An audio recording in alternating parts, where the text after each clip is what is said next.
Visible na po ba? Okay na. Sige. Yan. So ngayon, again, so we'll discuss the roots of an equation. Okay?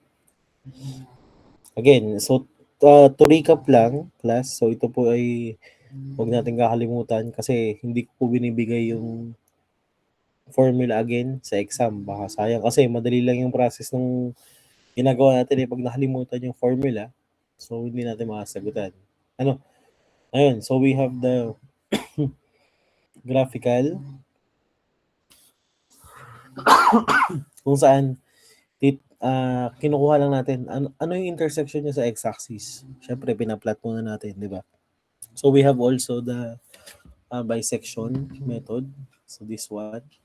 So, just the midpoint nung ating napiling lower tsaka upper limit. And we have here the false position method. Okay, so saan galing yung formula to? Sa ratio and proportion. So, similar triangle. Okay? Yung summary ng ating na-discuss last week. Ngayon, so for today, so we'll proceed po sa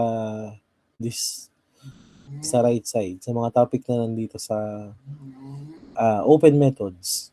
Okay? So, we have 5 methods na i-introduce sa inyo. Okay? So, syempre, kung hanggang saan lang yung matapos ngayon, since medyo madami po itong methods na to. So, we have actually 5. Okay? Ngayon, sa open methods po, ano yung pagkakaiba niya sa bracketing? So, ang pagkakaiba ng open methods, syempre, open na siya. Wala na po siyang harang, wala na siyang bracket or parang pinaka-brace. Ngayon, dito po sa open methods class, ang pagkakaiba po niya, di ba, kung naalala nyo sa bisection false position, dalawa yung initial nating starting point. Meron tayo sa kaliwa, meron tayo sa XL, tsaka may XG tayo. So, dito po sa open methods, meron lang po tayong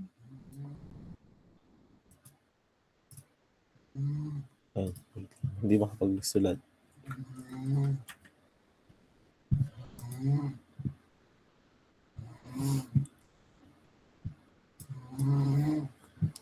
Okay. So, dito po sa open methods, meron lang po tayong single starting value. So, ibig sabihin po niyan,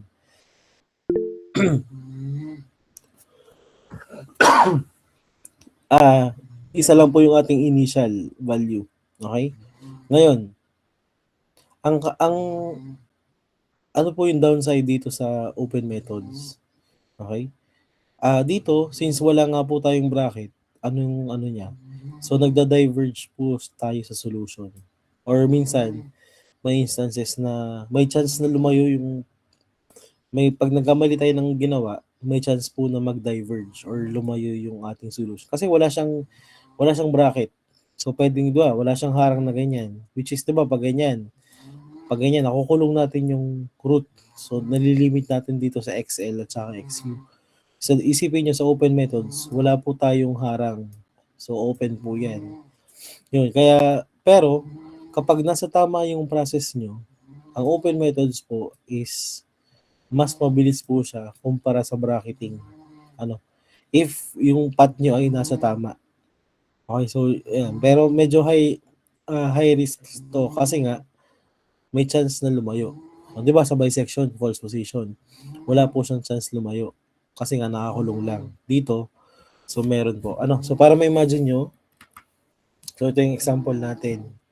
Ito. So yung nasa kaliwa, this is an example of the yung bracketing method last week. So within this range, nandito lang naglalaro. So hindi siya pwedeng tumalon. Ngayon,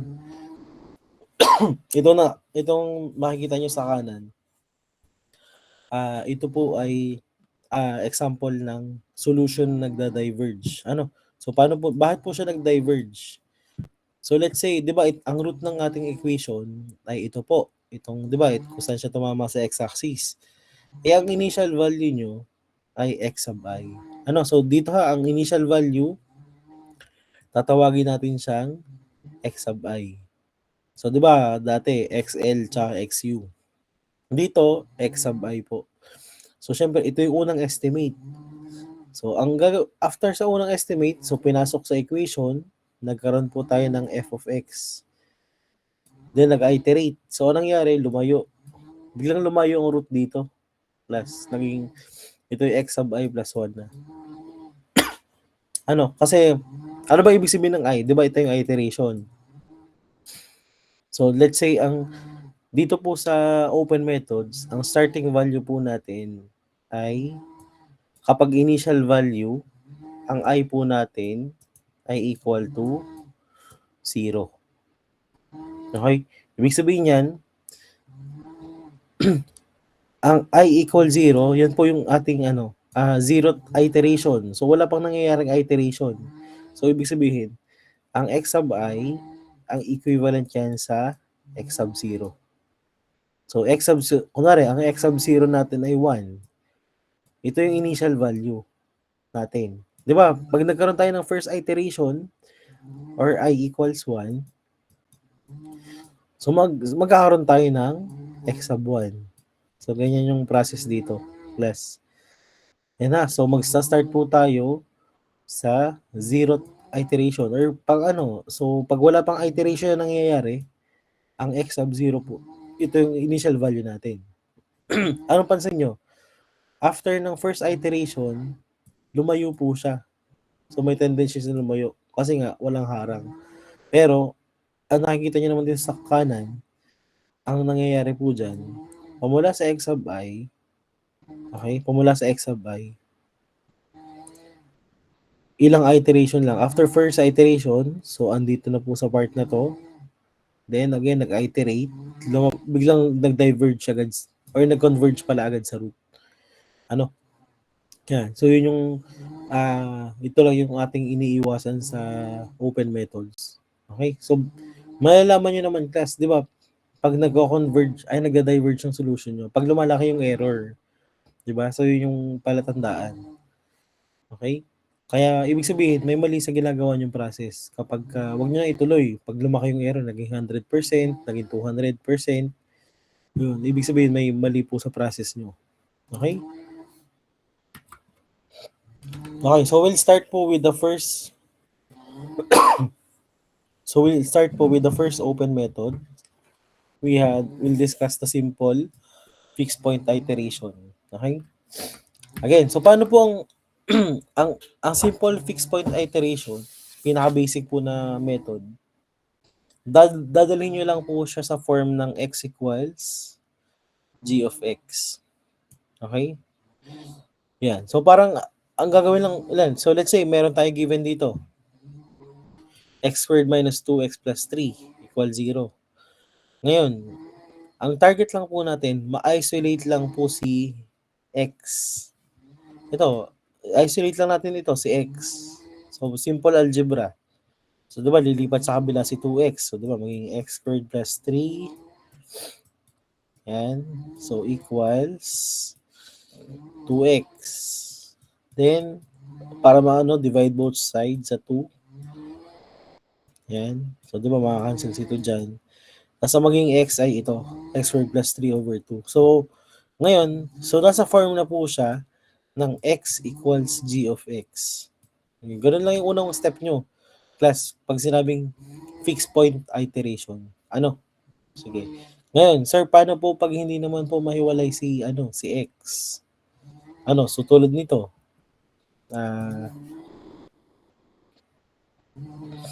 Yan. So as you can see, tulad yan. So, di ba hindi pwedeng i-separate si x dito kay sin x. So, pwede kayo, dahil tayo ay equation nga pinag-uusapan, pwede kayo magdagdag ng x dito sa side na to, and pwede kayo magdagdag ng x dito sa side na to. Okay, para nasa form siya ng x equals g of x. So, yan. So, anong nangyari dyan? Equation. Kung ano yung dinagdag sa kabila, yun din yung dinagdag sa kabila. Or sa kung dadagdag sa left side, yun ang dadagdag sa right side. kasi nga siya ay equation. So kapag hindi po ma-separate yung yung ating x tulad dito sa example na yan, so pwede po kayo mag-add ng x. Ano? Okay? Yan. So, again, so syempre pag may formula na po kayo, or may formula na kayo, again, so ang ating iteration, mag-i-start po tayo lagi dito sa I equals 0. So, or initial value. Okay? Ngayon, how do you compute for the error? Simply, x sub I plus 1. Okay? Kasi, let's say, saan magsa-start ang error? Again, magsa-start ang error kapag nasa nasa second iteration na po tayo. Ay, hindi pala. So, makukuha na pala siya. Actually, makukuha na po siya sa first iteration. Kasi nga, di ba, ang x sub I natin, ito yung initial value. Okay, ngayon, mag-i-start tayo sa x sub 0. Okay? So, let's say, pagpunta ng first iteration, so, pagkapunta ng first iteration, magkakaroon na po tayo ng x sub 1. Tama? So, magkakaroon tayo ng x sub 1. Ngayon, para makuha yung error, so, absolute value ng x sub 1 minus nung x sub 0, yung ating initial value, which is ako yung nagbibigay niyan, divided by x sub 1. So, times, yan, 100%. Okay? So, dito, magkakaroon na agad tayo ng error sa first iteration. Okay? Pero sa fixed point iteration, ang unang step na gagawin ay simply i-convert muna sa form ng i-separate nyo lang yung isang x sa gilid. Then yun na po. Pwede na kayo mag-start. Sige, so para mas try natin. So, example number 1. So, use simple fixed point iteration to locate the root of this equation. Okay? So, f of x is equal to e raised to negative x minus x. So, use a stopping criterion of 0.5%. Again, ang first step po natin, kapag ganito may equation tayo, may f of x, iseset nyo po yan sa 0. Okay? Set this 1 to 0. So, ano mangyayari? Lilipat po sa kabilang side si negative x. So, magiging ganito na po siya. Tama po ba? So, ito yung ating magiging equation. Okay, ngayon, pag wala po akong sinabi sa problem na initial value, okay, wala po akong sinabi sa problem na initial value. So, i-assume po natin na yung x sub 0 or yung initial value is equal to 0. Okay? Yan ha. So, pa-take note. Kapag walang sinabi sa problem, ang initial value po ay 0.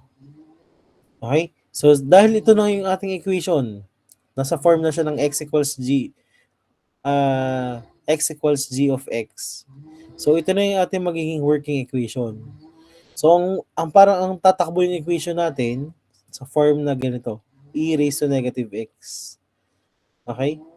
So, sa first iteration natin, so sa first iteration, so 'di ba, x sub 1 ay equal to anong gagawin natin? So, e raised to, dahil sa first iteration, i-assume natin na ang ating existing value, ang x sub 0, ay equal to 0. Kasi wala nga akong sinabing initial. So, i-assume natin na yung x sub 0 equal to 0. Tama? So, ngayon, sa x sub 1 natin, okay? Sige, so, para mas maganda magano tayo dito.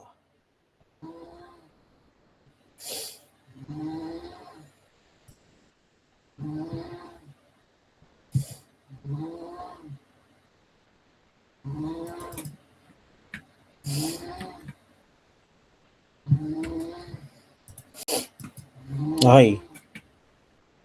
Sige, para ano nyo. So, dito, ang magiging working equation natin ay, so, x sub 1 ay equal to e raised to negative x. Yan. So take note. So tayo po ay nasa first iteration. Yan. So first iteration, so x sub 0 or ang sa first iteration natin, ang ating initial value pa lang ay ito pa lang meron tayo. Okay? Yan. So kumbaga ito yung existing natin. Eh yung ating working equation class, ang working equation natin, yung x sub I, syempre dahil nasa first iteration na tayo, ang sinosolve na po natin ay si x sub 1. Okay? So equals, ano yung working equation natin? E raised to, yan. So e raised to negative x. Okay? So e raised to negative x. Yan. Eh, dito, syempre, anong value po ng x ang ilalagay nyo? Kung ano yung value ng ating x sub 0. Dahil ang formula po natin, di ba, e raised to negative x sub I. So, yun pa yung existing. So, ang x sub 1 natin is e raised to 0, which is equal to, so ano po yan? Any number raised sa 0i equal to 1. Okay, so ibig sabihin, sa first iteration, ang atin pong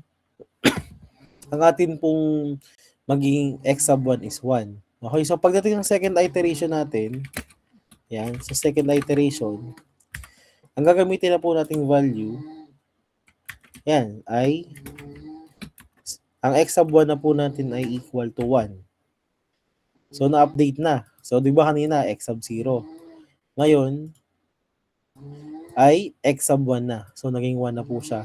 Then, para makuha natin yung sunod na ay i-substitute natin siya kay x sub 2 naman.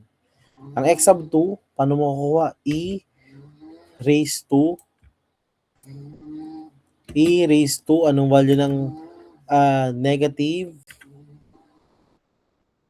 E raised to negative 1. Kasi ang ipapasok nyo ng value ay, di ba ang ating working equation ay, ilagay natin dito.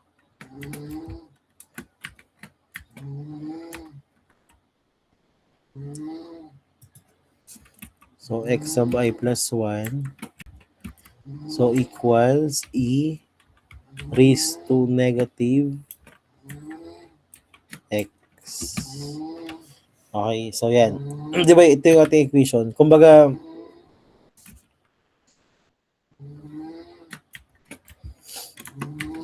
yan.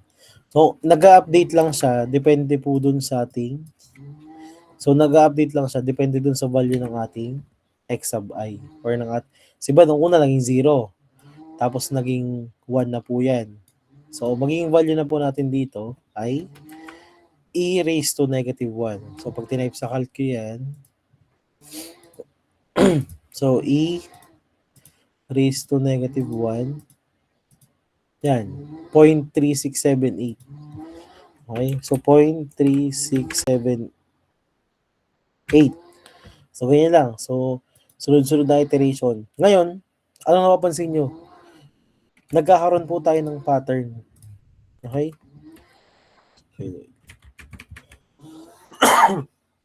So, ibig sabihin po,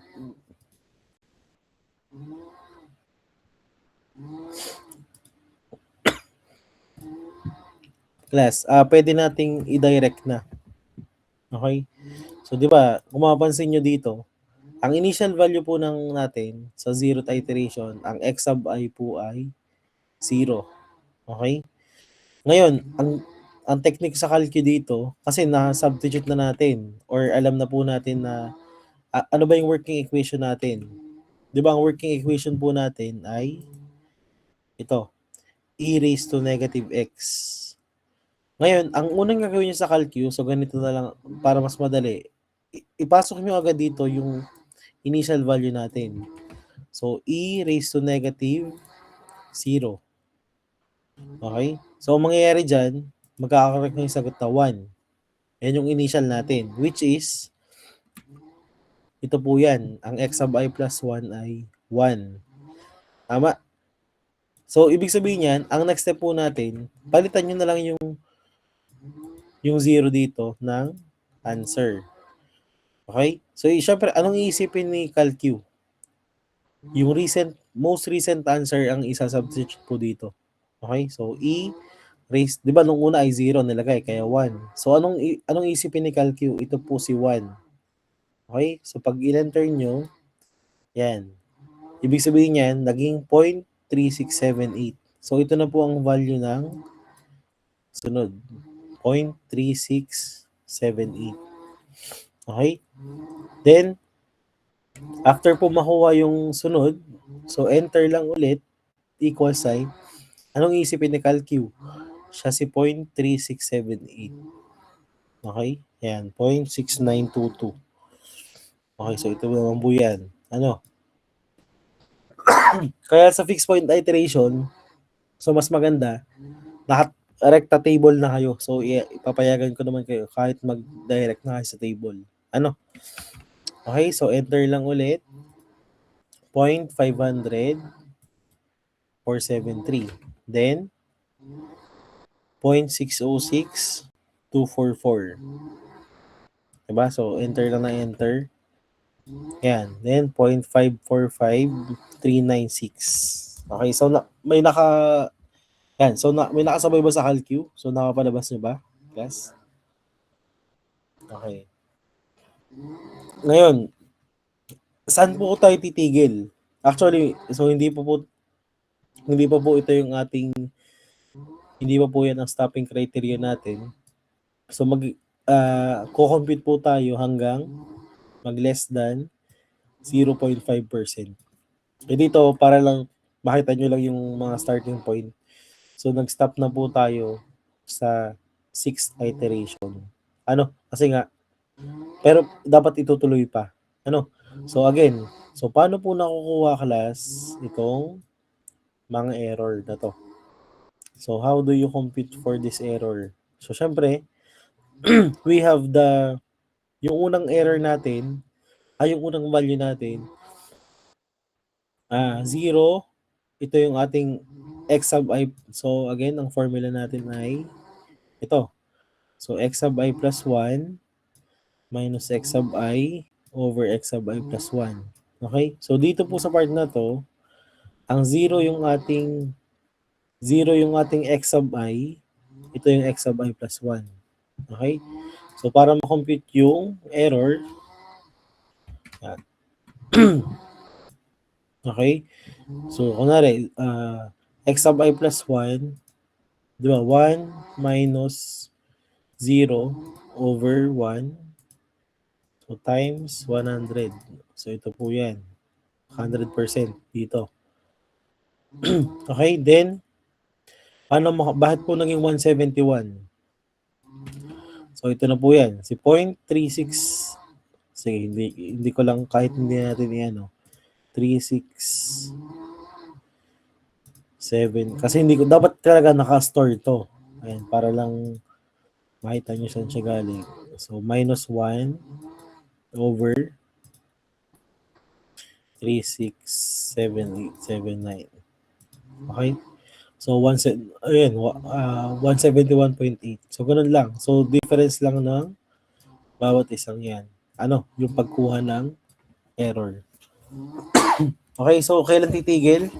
Kapag ito po ay less than 0.5% na. Okay, so kayo na lang magtuloy mamaya kung hanggang saan siya titigil. Okay? Yan. So, yun lang po sa fixed point, iteration. Basta na-derive nyo tong nasa kanan, anong unang gagawin? Ipapasok nyo lang agad yung ating, di ba, dahil ang equation ay e raised to negative x, yan yung equation natin dito sa kanan.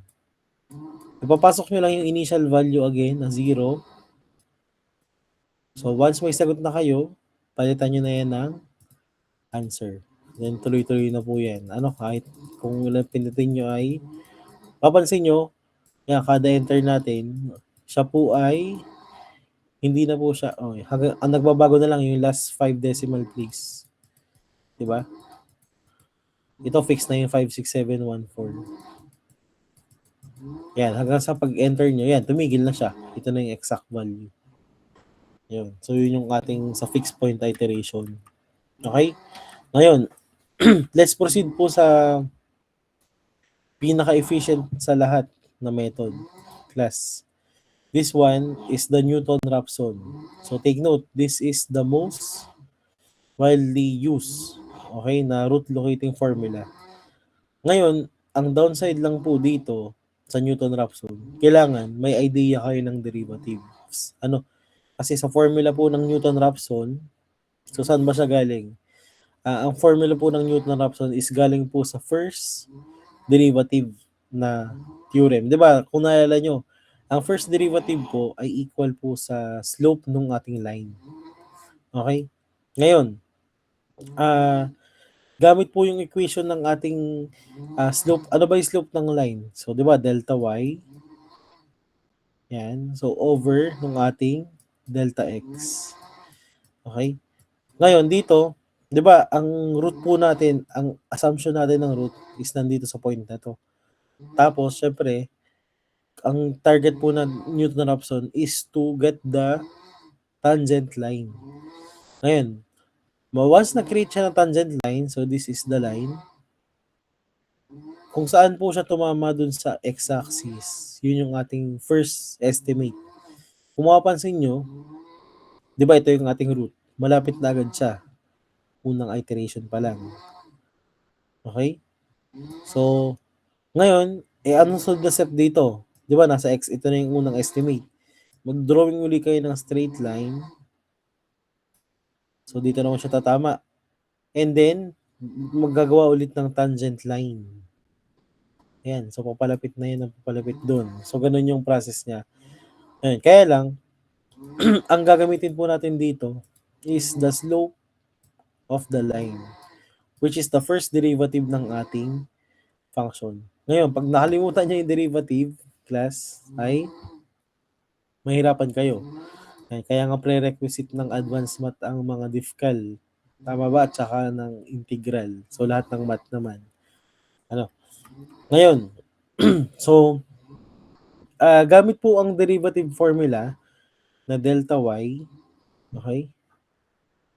Yan, gamit ang formula natin, ang slope, ang first derivative po ay delta y, change in y, over change in x. Diba? So, ito ay f of x. Ito ay x sub I. So, syempre, yung value po ng delta y is simply f of x lang. Tapos, dito naman po sa baba, sa x, so from 0, parang yung sa false position lang din. From 0 hanggang dito po sa part na to, this is x sub I. Okay? Tapos, from 0 hanggang sa part na to, ito naman ay x sub I plus 1. Tama? So, para makuha yung gap dito sa part na to, okay? So, yung x sub I, babawasan mo ng, itong x sub I, babawasan mo ng, ito, x sub I plus 1. Diba? So, ito yung ating magiging delta x. Itong value ng line na to. Tama ba? So, kaya ito yung naging formula. Again, so simplify lang po natin yan. So, simplify lang natin to. Di ba, ito yung f prime of x. Ang target natin, makuha tong si x sub I plus 1. So, by algebra, operation, or manipulation, so, yun. So, madiderive po natin ang formula ng x sub I. So, again, so, once may nakita kayong ganitong bracket, yung mga naka-close sa brown na box, so, kailangan nyo pong sauluhin yan. Okay? So, take note. So, ang formula po sa Newton-Raphson is x sub I minus f of x over f prime of x. Okay? So, x sub I plus 1 equals x sub I minus f of x over f prime of x. So, ganyan lang naman. So, Ngayon, so we'll try again the same example. So f of x is equal to e raised to negative x minus x. Okay? So take note, ng ating pong initial guess ay 0 po again. Okay? Ngayon, ang ating pong function ay ito po, class. So ito po yung function natin. F of x ay e raised to negative x minus x. Ngayon, ano po ang derivative nito? So ano bang derivative ng e raised to negative x? Diba ito yan. So negative e raised to negative x. So derivative po ng negative x is negative 1. Okay? So yun yung first derivative. So yun yung una nyo kailangan gawin. Kailangan nyo kunin yung first derivative ng ating function. Kasi 'di ba, ang formula po natin ay ito. So, kailangan po natin ng x sub I minus f of x. So, ibig sabihin, ang x sub, pag sinulat nyo yan, ito yung x sub I, tapos isusulat nyo lang, ano yung value ng f of x? Ang value po ng f of x is yung ating given equation. So, ito po yan. Okay? So, divided by negative e, ito na amount po yung nasa baba is f prime of x. Okay? So, negative e raised to negative x minus 1. Okay? Yan. Ngayon, so meron na po kayong working equation. So, meron na kayong working equation ngayon dito sa, so ano yung unang step? So, tulad yan na sinabi ko sa calcu, anong gagawin? Lahat ng x dito, papalitan po natin ng 0. Kasi 'di ba ang initial value ay 0. So papakita ko na lang sa inyo yung shortcut sa calcu. Para makita nyo na lang. So again, ang formula po natin ay 'di ba ng Newton-Raphson x sub I minus ng f of x na given. So ito yung given all over f prime of x. So kaya naging ganito yung ating equation. So ito na yung ating equation ngayon. So ipapasok nyo lang yung ating, okay? So ano yung magiging sagot? Ang x sub I natin ay 0. So minus, gawa tayo ng fraction. So e raised to negative 0. So minus 0. Okay? So divided by negative e raised to negative 0. So minus 1. Tama ba? So lahat ng x dito, pinalitan ko po ng 0. Ngayon, ang magiging sagot nyo dito, yan yung magiging sagot sa first iteration. Yan yung magiging value ng x sub 1 natin. Kasi, i-assume natin na sa first iteration, yan. So, yung magiging value ng x sub 1 natin ay ito po. So, 1/2. So, same ba tayo nakuha, class? So, 1/2. 0.5. Okay? Ngayon, may value na kayo ng first iteration. So, ito, shortcut na yung tuturo ko sa inyo. Pero, kung gusto nyo lagyan ng solution, so, okay lang din. Ano yung next step? Lahat po ng x dyan, lahat ng x, di ba kanina, or lahat ng 0 dito, papalitan nyo ngayon ng answer. So ito, so papalitan nyo yung 0 ng answer, e raised to negative nung answer, minus nung answer, tapos ito ay answer din. Okay? So that way, so isipin ng calcu, nag-a-update ang value niya kada enter nyo. So check muna natin. Ang value ng first iteration is 0.5 or 1/2. Tama. Ngayon, so check natin yung second iteration. So pag in-enter nyo, kailangan ito yung lalabas. Check na. Yan. So 0.566311. Diba? So, yun yung sa second iteration. Again, then sa third iteration, 0.567143165. Then, sa huling iteration is ito, 0.567143290. Okay, so dito, mapansin nyo, sa first iteration, Siyempre, ang ating starting value ay 0. Tapos naging 0.5 nung sa x sub 1. Eh, pansin nyo, sa third iteration, tapos na agad yung ating root kasi nga 0.15% na agad yan. Tama ba? So, yun yung ating yun yung ating so dito naman, so try natin. So, di ba, kada enter natin, so pwede naman kayo mag-store ng value para maiwasan natin yung error. So, store nyo lang sa A. So, then, pag nag-enter kayo, yan. So, para compute nyo yung ating error. Okay? So, dito, papansin nyo, sa third iteration, stop na tayo kasi 0.15. So, pero pinakita lang sa dito na kapag nag-iterate pa, so yung error natin is napakaliit na. Ayan ay 0.00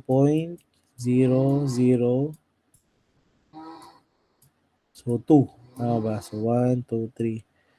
Ayan. So 2, 2, 1. So ganyan kaliit yung na-receive na error nung Newton-Raphson. Imagine, nasa 4th iteration pa lang yan. So paano natin nasabi na ganito ng error? Kasi kapansin nyo, yung pagbabago po ng value ay konti lang. Itong nandito lang, di ba 3165, tapos naging 3290. So habang naliit yung pagbabago ng value, yun yung mini-measure ng ating error. Yung distance nung bagong root, itong bagong root sa luma, dito sa old na root. So ganun sa Newton-Raphson. Okay? So yan. So pag sa exam, so okay lang na makita ko yung table natin na ganito. Yung tatlong yan. Pero dapat makita ko rin, class, ano ba yung naging working equation nyo na ganyan. Kung magsha-shortcut kayo. Okay? Pero syempre, kailangan makita ko yung value ng first derivative. Kailangan nyo muna i-first derivative yung given na function. Di ba, for this problem, ito yung given. Kailangan makita ko na sinulat nyo yung first derivative. Then, na-derive nyo yung ating equation na to. Okay? Ayun. So, sa sunod, so let's proceed po sa third. So, this one is the secant method. Okay? Ngayon, dito po sa secant method number 3, ito po alternative class ng Newton-Raphson. Kasi, paano po pag, sir, hindi ko na po maalala yung derivative. So, paano gagawin kapag ganun? So, dito napasok si secant method. Kasi, by using the backward finite divided difference, na-estimate natin yung derivative. Kasi let's say, nabigyan kayo ng complicated na function, hindi nyo alam yung derivative. Dito, kahit po hindi nyo alam ang derivative, kaya po natin i-solve yung function. Okay?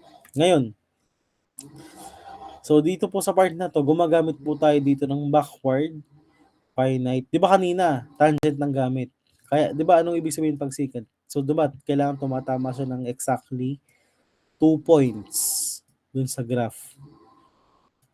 Para natin masabi na siya ay secant line. Ngayon, ang kaibahan lang po dito, similar ang technique niya sa Newton-Raphson. Kaso nga lang, di ba sa Newton-Raphson kanina, sa isang point lang siya tumatama. So, tangent line. So, di ba ganyan?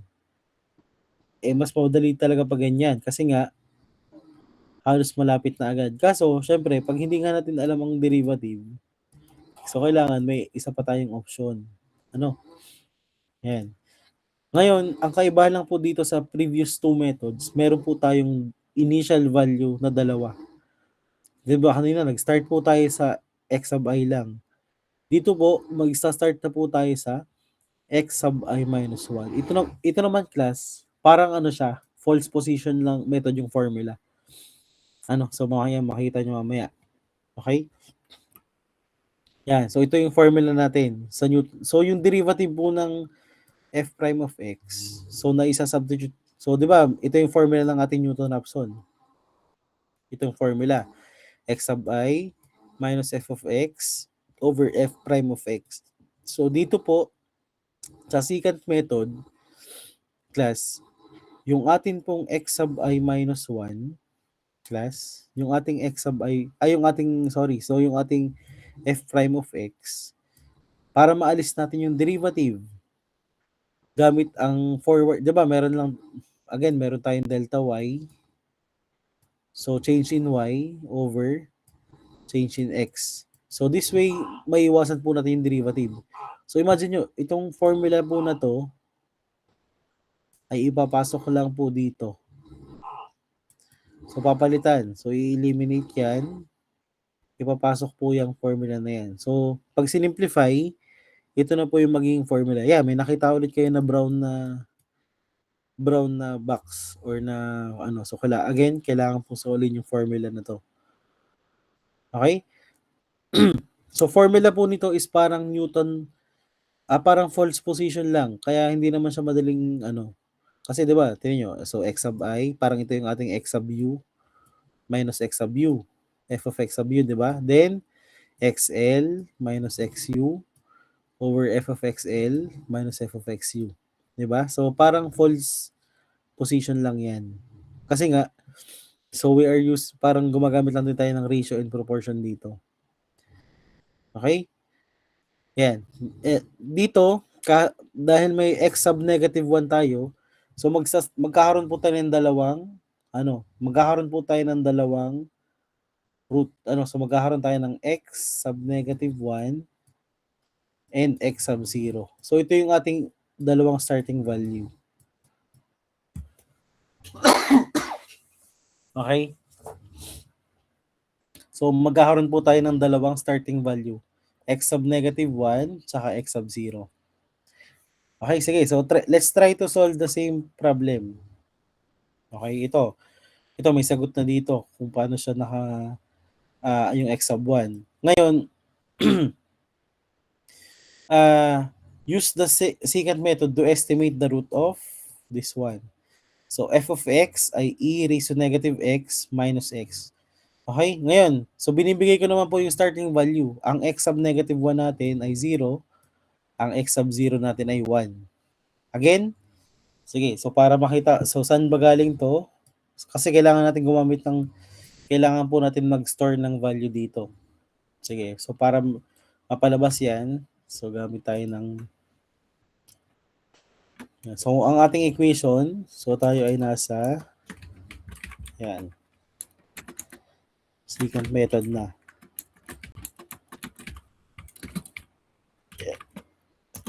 Okay, so first iteration natin.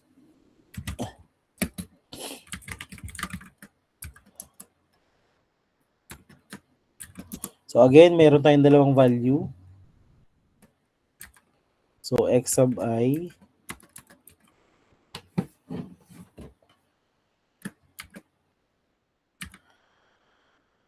x sub negative 1 pala equals, so anong given natin? So x sub negative 1 ito.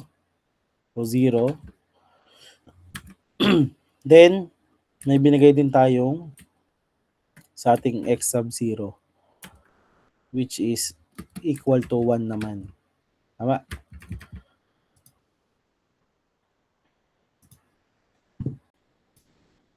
Ayan, so equal to 1. Ngayon, ang next step po dyan, dahil kailangan natin ng, ayan, again, sige, copy natin yung formula ng Newton-Raphson, ng secant para makita nyo. Dahil kailangan po natin ng value ng dito. So meron pa lang tayong x sub I minus 1 tsaka x sub 0. Kailangan natin ng kailangan po natin ng f of x sub I, okay? And kailangan po natin ng f of x sub I minus 1. So paano po 'yan? 'Di ba ang working equation po natin ay, so magkakaroon po tayo, ang working equation natin ay, ano ba 'yan? Ito. So ang f of x ay e raised to negative x minus x. Okay? So ipapasok nyo lang ngayon ito. So para magkaroon tayo ng f of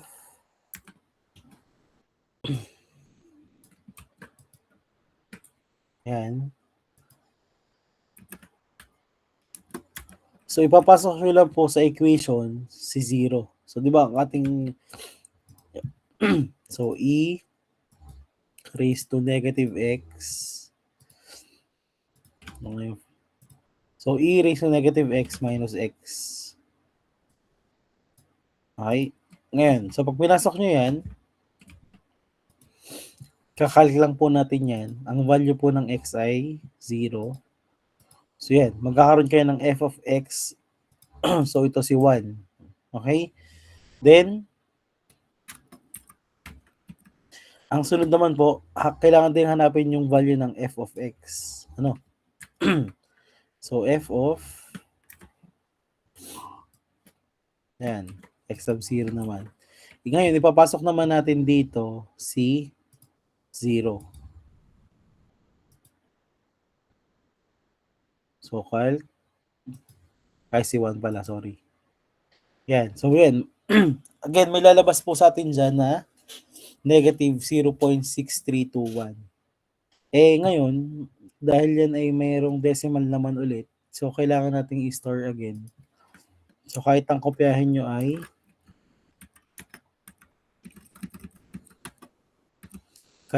yung 4 decimal place na lang ulit. 0.6321. Okay? So, store natin to sa A. Okay, so store natin sa A. Okay? Then, since tayo po ay nasa first iteration na, so kompleto na yung kailangan natin. So, we can now solve for x sub 1. Okay? So, ang formula po natin, ito. So, nasan po si, nasan si, ganun.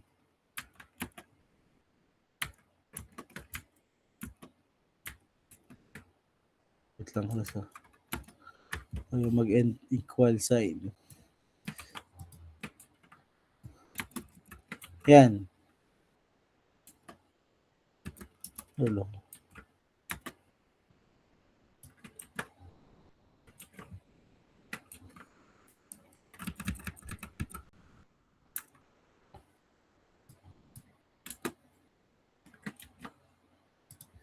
Dito tayo pa yung mag-equal sign dito sa taas. Sige, so, ang formula po natin ng x sub 1, again, is x sub I. Di ba, itong formula natin, ito yung given sa atin, si negative 1 at saka si 0. Titingin lang kayo class lagi. Titingin lang kayo lagi dun sa mas malaki. Di ba sa first iteration, ang gamit is negative 1 at 0. Ang gagamitin yung x sub I is yung mas malaki sa dalawa, which is sa 0 na. X sub 0 yung mas malaki, di ba? So, yun yung gagamitin yung x sub 1. So, yun ay 1. Okay, so 1 minus, so gawa tayo ng fraction. So, 1 minus, nasan yung f of x? Yung f of x is yung katapat ng x sub 0. So, nakastore sa A. Ayan. So, yun yung magiging A times, nasan si x sub I minus 1? So, yung mas maliit. So, ito, si 0. So, 0 minus nung x sub I. So, 0 minus nung 1 all over difference nung f of x sub I minus 1. Ito ay 1 minus A. F of x sub 0. Okay? Yan. So, pag tinype nyo sa CalQ, so may lalabas na sagot dyan na. So, dapat ang ina-expect nating sagot ay 0.61270. So, check na natin. So, 1 minus A times 0 minus 1. 1 minus A. Okay? So, lalabas po sagot dyan. So, sinong nakakuha po ng same answer?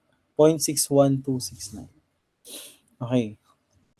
Okay, so 0.612. So, dito ay 0.612. 612. 7. Okay. So,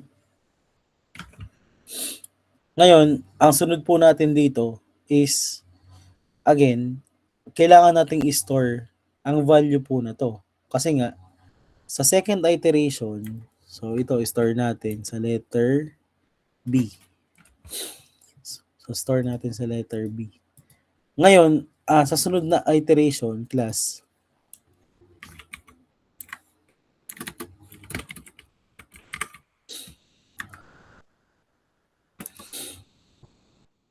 ang gagamit nating value ay x sub 0 na. Ano? So, x sub 0 na at saka itong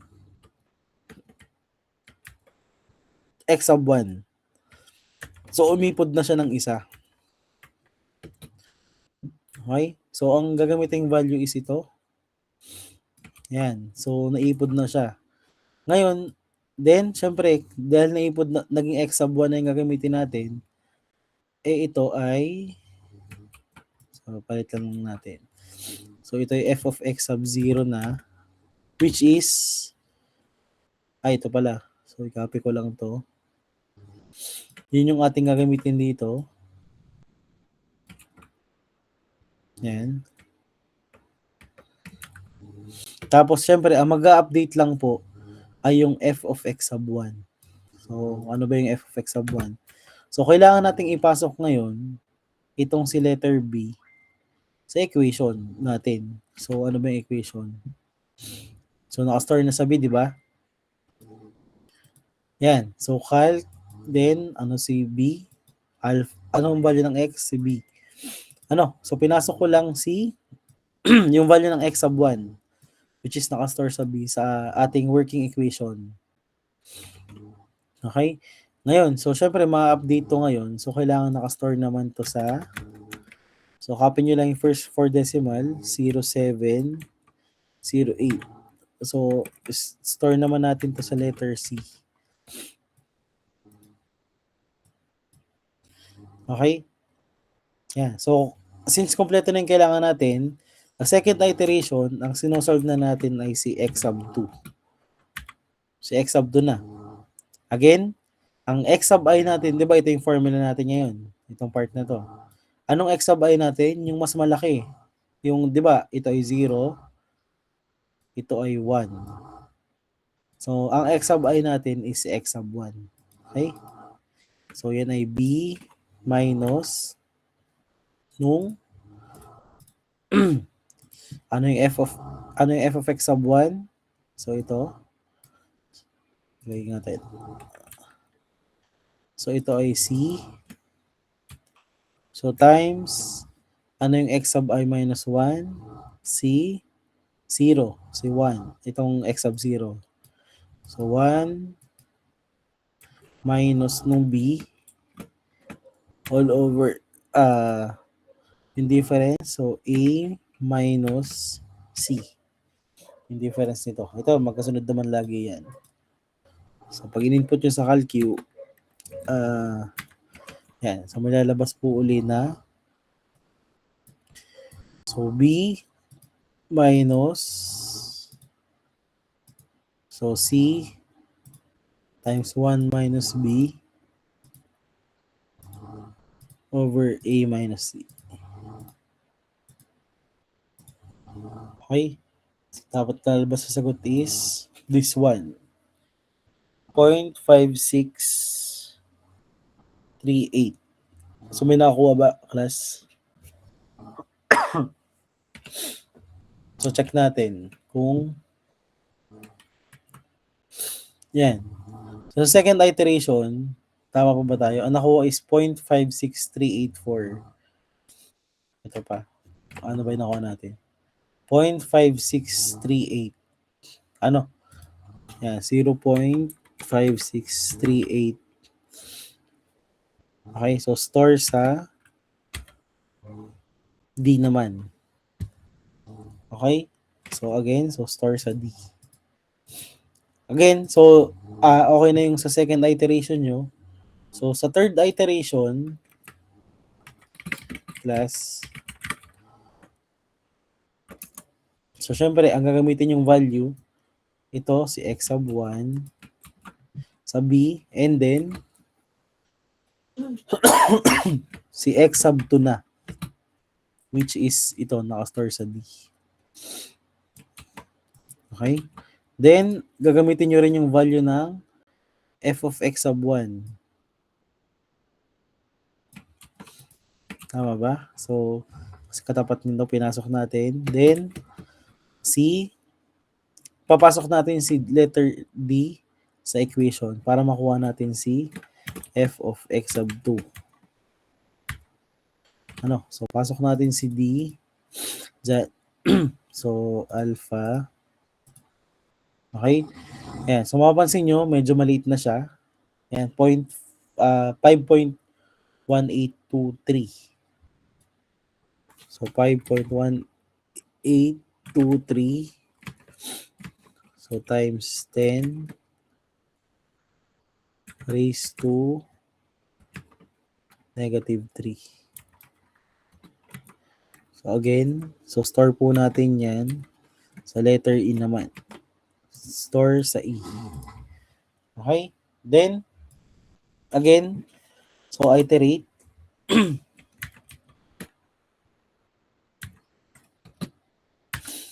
So, iterate natin. Yung ating pong formula is, yan. So, syempre, x sub I natin ngayon, yung mas malaki, si x sub 2. So, D minus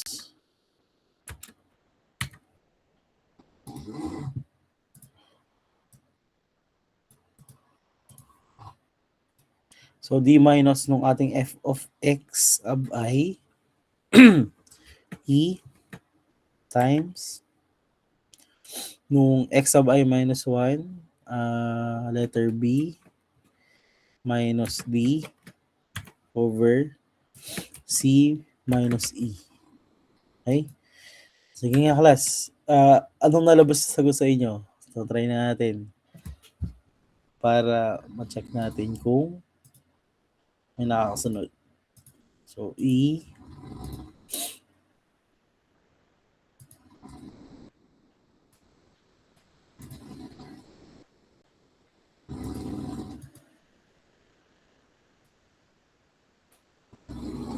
sige, so sino may nakuha ang sagot na?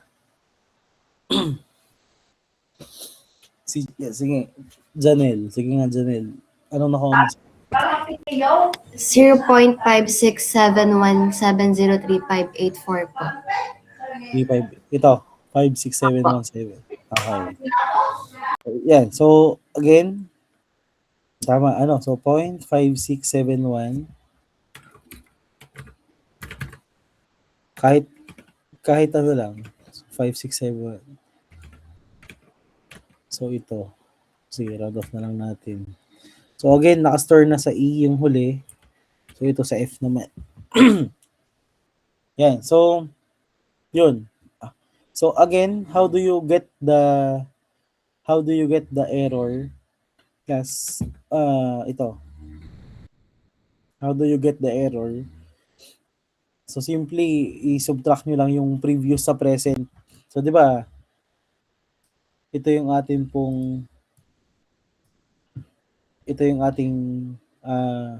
unang root. Then, ito yung pangalawa. Yan. So, how do you get the difference? Sige, so paano nakuha si 63.21? So, pakita ko lang din.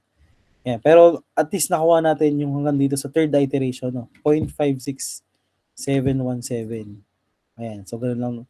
56717. Sige, yan na natin. Para, okay. How do you get the error? Sige, so paano po natin nakuha si 63.21? So, gagamitin natin itong bagong XR. So, si x sub 2 minus x sub 1 over x sub 2.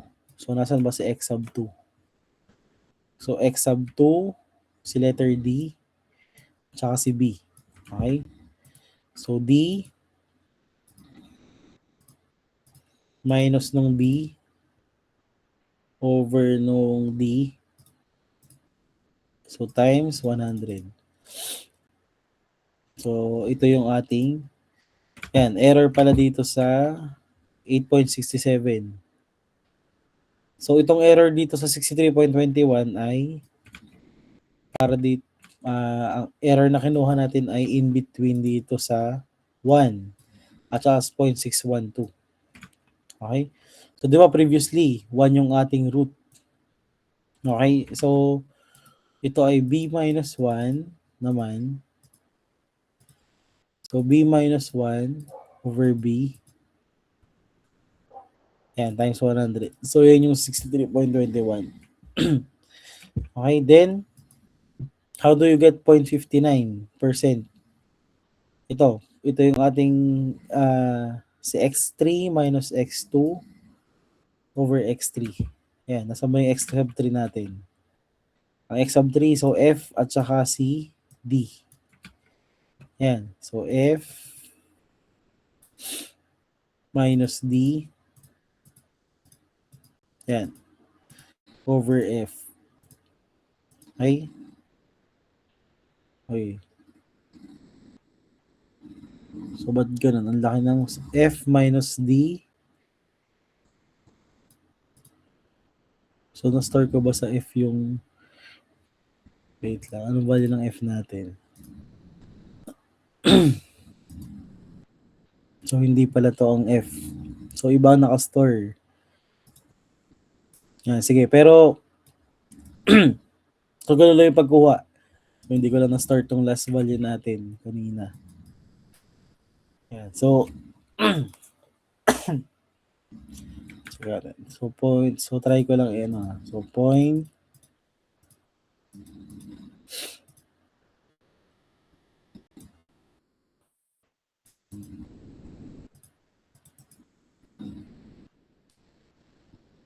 Ito mahirap kasi pag nawala na yung pindot mo, babalik ka uli sa simula. Kasi nga, kailangan po ay continuous yung, yan, so 0.59%. Yan. Okay? Yan. So, yun lang po. Yun lang, parang false position lang siya. Tama ba? Yung ating, okay? Ngayon, yan. So, kung pakita ko, so question po sa ano, nag-gets naman po ang secant method? Class? Okay. So, ito po yung comparison natin ng mga model. Ito, para makita nyo lang. Ngayon, mapapansin nyo, ano yung nasa x-axis? Ang nasa x-axis po is the number of iterations. Nasa y-axis is the true error. Take note ha, iba ang true error sa kinukompute natin na relative error. Ito ay distance sa true value. Okay? Ngayon, bago ma-reach yung error na napakababa or 10 raised to negative 5%, ang bisection ay almost 20 iteration yung kailangan. Okay? Then, ang false position, kailangan mo ng almost, mga medyo almost 10 iteration. Pero, kung titingnan natin, Newton-Raphson is kahit less than 5 iteration, ganito na yung error niya. Agad. Kita nyo naman dito nung ginawa natin ng Newton-Raphson. Diba? Nung nag-Newton-Raphson tayo, 4th iteration pa lang, so times 10 raised to negative 5 na yung error, which is napakababa. Ano? Yan. So, ano ba yung true value sa problem na, ano ba yung true value sa, di ba ito yung ating equation? Ano ba ang true value dyan? Class. So, again, how do you get the true value? So, e raised to negative x minus x. Yan. So, equate nyo sa 0. Tapos shift solve. Ang true value is 0.56714,329,04. Ano yung nakuha natin sa Newton-Raphson? Yun, almost the same. 0.56714,329,0. Yan. Kaya ganito kaliit na yung error kasi nga possible ay baka ito na rin yung root. Pero Hindi siya yung exact root, pero ito yung true root natin based sa calculator. Ano? Okay? Pero yun lang yung sa first three. Yung another two methods, i-discuss po natin siya bukas. Ano kasi kasama pa rin siya sa exam. So natapos natin itong tatlo. Ito kasing itong dalawang bago, ito po is mostly ay modified secant saka modified Newton-Raphson. So discuss na lang natin siya bukas. Ano? Kasi mayroon pa naman tayong meeting. Okay, pero class, may question ba kayo so far?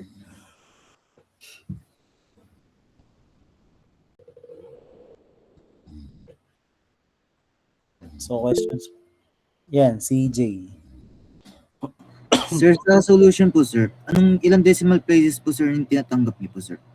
Sa solution po, hindi po dapat tayo mag-round off ng value. Pero para nga mas madali sa inyo, kahit 4 na decimal place lang yung isulat nyo, pero make sure lang na nakastore yung value. Okay, so kailan tayo na mag-round off ng final answer? So mag-round off po tayo ng 4 decimal place kapag nandun tayo sa pinaka-final answer. Yung ibabox nyo na. Ayun. Pero para hindi kayo mahirapan sa solution, yan, kahit 4 lang isulat nyo, pero naka-store. Ano? So hindi yung kasi yung iba ginagawa, 4 ang sinusulat, tas yung 4 na yun lang yung ginagamit nila sa mga sunod na iteration, which is magkakaroon tayo ng discrepancy sa final answer. Okay? Ayan. So naka-indicate naman siya sa direction ng exam. Ano? Pero para lang ulit sa malinaw sa atin ay ganun. So dapat po ay hindi tayo mag-round off. Ano, throughout the solution. Sa final answer lang. Okay, sige. So, question pa po. Ang exam natin na. So, Monday at Sunday. 10 to 12. 10 to 12:10. Okay? Yun yung schedule. Yan, mas mabilis kayo, no? Kasi kung wala pang exam, hindi siguro mag-review pa. Ano? Ayan. Sige, so question pa po, class? Or wala na?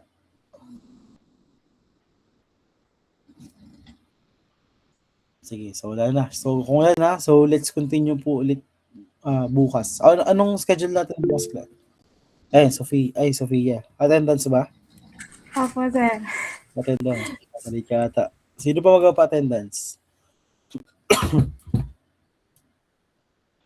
Wait lang. So, ito mga late na. Sayang. So, Kinwell, andito Kinwell. Okay. Riniel. There we go.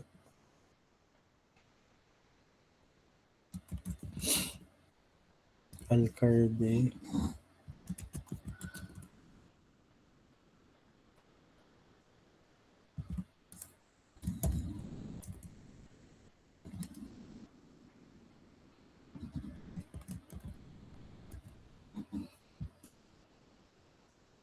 Okay na. Sige. So, pwede na So, sino ba? Wala na?